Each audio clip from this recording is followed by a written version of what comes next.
key features of an oligopolistic market structure are few suppliers which account for all sales. The profits of each supplier depends on the actions of the other suppliers. Here's an example of how this might look like on a beach.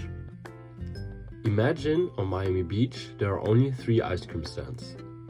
Miami Beach is a long beach, so these 3 have a lot of market power due to beachgoers being reliant on these few options. What this as well means is that each ice cream stand influences the others. If ice cream stand A decides to lower the prices for the soft ice, the beachgoers will flock to it. This forces stand B and C to as well lower their prices to stay competitive. In another case, the ice cream stands might secretly agree to cooperate and set the price at the same level, which will mean they act as a cartel. As can be seen, in an oligopolistic market, the few suppliers are very dependent on each other when it comes to pricing and the quantity supplied. Now, to put this in practice and to make it easier, we focus on only 2 suppliers, ice cream stand A and ice cream stand B. This will make it a duopoly instead of an oligopoly. There are different theories to how suppliers will react to each other's prices or quantities, and they all lead to different outcomes when it comes to profits of each supplier. But for now, we are just going to focus on one, the Cournot model. The Cournot model says that each supplier chooses its quantity of output to maximize its profits with the respective quantity of the rival. What this means is that an ice cream stand will decide how much soft ice it'll sell as a reaction to how much the other ice cream stand sells. Additionally, it will choose an amount that will maximize the possible profit achievable by selling soft ice. Let's show this theory in an example. The demand of Miami Beach for ice cream is D equals 20 minus Q of A plus Q of B. 20 is the prohibitive price at which no person at Miami Beach would buy ice cream. QA is the quantity supplied by ice cream stand A, and QB is the quantity supplied by ice cream stand B. With the demand function, we can now calculate the reaction function for ice cream stand A. First, we need to figure out the revenue function. Revenue is essentially the price multiplied by the quantity, or in this case, the amount of soft ice. The price is determined by the demand function, so when you plot in the quantities for ice cream stand A and B, the demand function will give you the price that will be charged. So we multiply the demand function with QA, which will give us revenue equals 20 QA minus QA squared plus QA QB. Next step is finding out what the marginal revenue is. Marginal revenue is what each more soft ice will earn the ice cream stands additionally in revenue. This will be calculated by taking the derivative of the revenue function. Marginal revenue equals 20 minus 2 of QA plus QB. The marginal cost, the cost of producing one ice cream, well, for both firms is the same, equals 2. Generally, a firm's objective will be to maximize its profits. This is achieve a marginal revenue equals marginal cost. So when we set them together, we will achieve 2 equals 20 minus 2 of quantity supplied by ice cream stand A plus the quantity supplied by ice cream stand B. Now we can solve for quantity supplied by ice cream stand A to find out what ice cream stand A's reaction function is. QB, quantity of ice cream supplied by ice cream stand A minus 9 minus 0.5 QB. Marginal cost and the revenue function are the same for quantity B, so that means the reaction will be this as well as the same. QB equals 9 minus half quantity supplied by ice cream stand A. The function good for this shows us how much ice cream stand A will produce based on the result of ice cream stand B. For example, ice cream stand B produces 5 soft ices. Plotting the 5 for QB will show ice cream stand A will in return produce 6.5 soft ices. Now, to maximize its profit, the ice cream stands want to set their quantities at the equilibrium amount. The equilibrium amount is the amount in which both ice cream stands won't change their output. They wouldn't increase the quantity because that would cause a drop in the price, which will hurt the revenue per soft ice. On the other hand, they as well wouldn't decrease the quantity. The other ice cream could increase theirs and make more profit. Now, to calculate the equilibrium amount, we plot in the reaction function of ice cream stand B into one of the ice cream stand A. This will look like this. Quantity QA equals 9 minus 0.5 times 9 minus 0.5 Q of A. And now we solve for Q of A. Quantity ice cream produced in stand A is 6. So if you plot in 6 into the reaction function Q of B, you will see that the amounts offered by ice cream stand B is the same 6. With the quantities given, we can now calculate the price demanded by the ice cream stands. For that, we plot in the given quantities into the demand function. Price equals $8. Further, we can calculate the profits that can be achieved by each company. Profits are calculated by price minus marginal cost and multiplying it by the quantity. So the profit for ice cream stand A is profit equals 36. In conclusion, in the Cournot model, firms choose their output to maximize the profits depending on the quantity picked by the other firms. These profits are maximized when they produce the equilibrium amount. Now, what if we have two ice cream stands that decide to make a secret agreement to sell the same amounts of soft ice cream? The ice cream stands in this case would be acting as a cartel or as a monopoly. We can calculate the impact that this would have on their profits by using the demand function, which will be demand equals 20 minus quantity A plus quantity B. But in this case, we know that the firms will be acting as a cartel, so they will agree on selling the same quantities.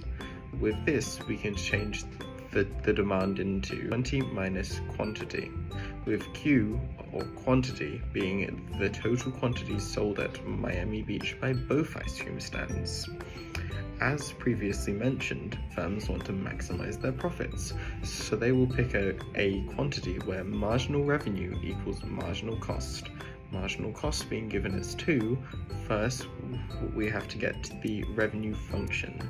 Revenue equals 20Q minus Q squared. Then take the derivative to get marginal revenue. Marginal revenue will equal 20 minus 2Q. Now we set marginal revenue equal to marginal cost to get a quantity of 9. 9 is the total amount of soft ice cream being sold at Miami Beach.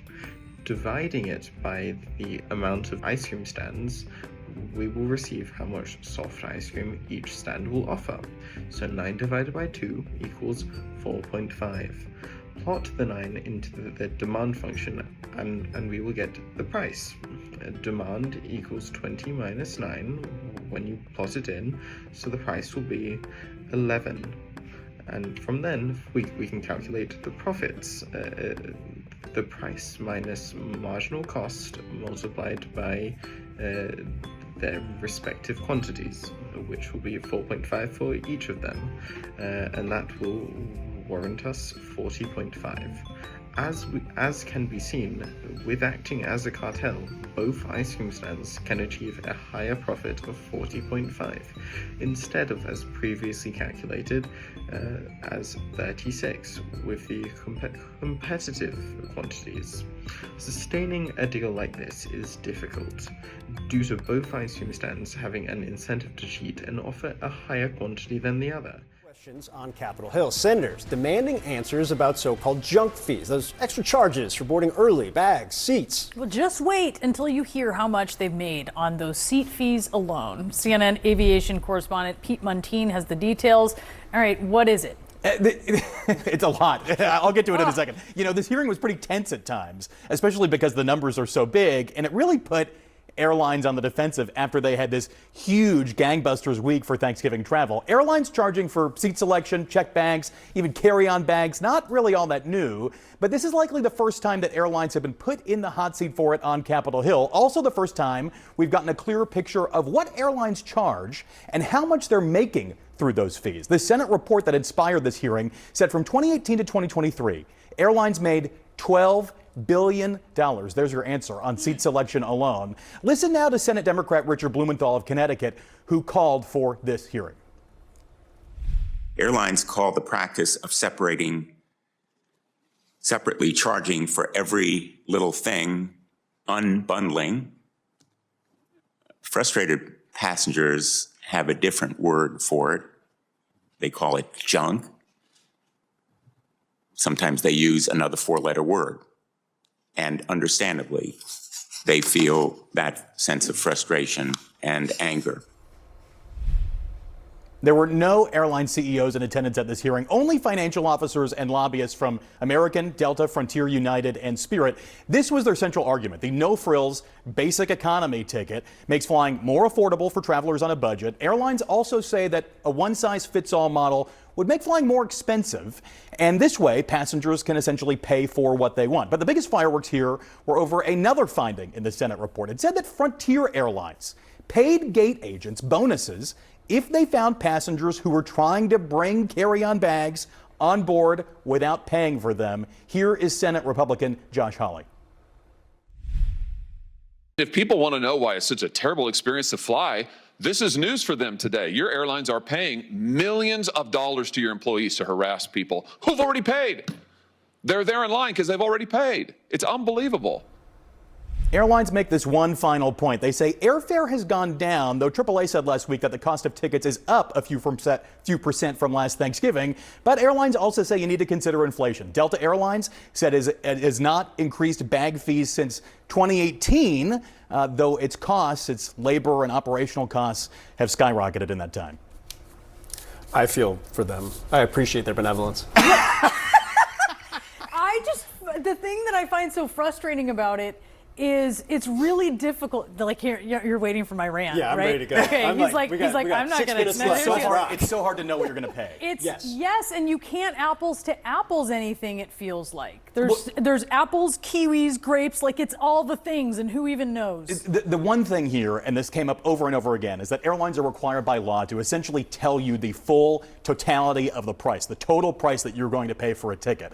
But they do ticky-tack these things on at the end. Sometimes, this is a new trend among all the travel bloggers, is to wait until the last minute for them to just assign you to maybe one of the best seats possible without you having to pay for a seat selection fee. So there's some ways around it, and this is kind of emerging now as this debate is happening at the same time. With children, it makes it really difficult. With the kid thing, I'm like, yeah, well, I'll do that. Now my 2-year-old or 4-year-old's like in the way back. I mean, that might be nice. Sounds like a great idea. Okay. You never know. We do appreciate it. A real-world example to the oligopoly would be airlines in the United States. According to the Bureau of Transportation Statistics, there were 77 airlines in the United States in 2023. Out of these 77, 4 airlines amount to about 70% of the total market share in the US. These would be American Airlines, Delta Airlines, Southwest Airlines, and United Airlines. As can be seen, few suppliers, a lot of market power. Now, how do these airlines interact with each other to justify that the market structure they are experiencing is an oligopoly? In the airline industry, the prices set for flights are being closely monitored. When an airline starts to offer cheap flights, other airlines will do the same to stay competitive. This is just like the example explained earlier with the ice cream stands on Miami Beach. In this CNN video, major airlines came under attack for their predatory pricing strategy. They debundle their offers, so you basically pay for a carry-on bag, a checked-in bag, the seat you pick, and other services separately. These separate fees are referred to junk fees. This practice is very consumer unfriendly due to higher costs being laid upon travelers. It is as well harder to compare flights because of all the hidden fees. The act of debundling is classic oligopoly behavior. Because one airline started doing it, everyone adopted to this trend to become more profitable. No airline has an incentive to change their pricing strategy because they would lose out on revenues made by debundling. You could argue that the act of debundling is as well some sort of price equilibrium. So the only way this practice will stop is by government intervention, which is being discussed in the CNN video. We hope this video helped understanding the basics of oligopoly market structure, and thank you for watching.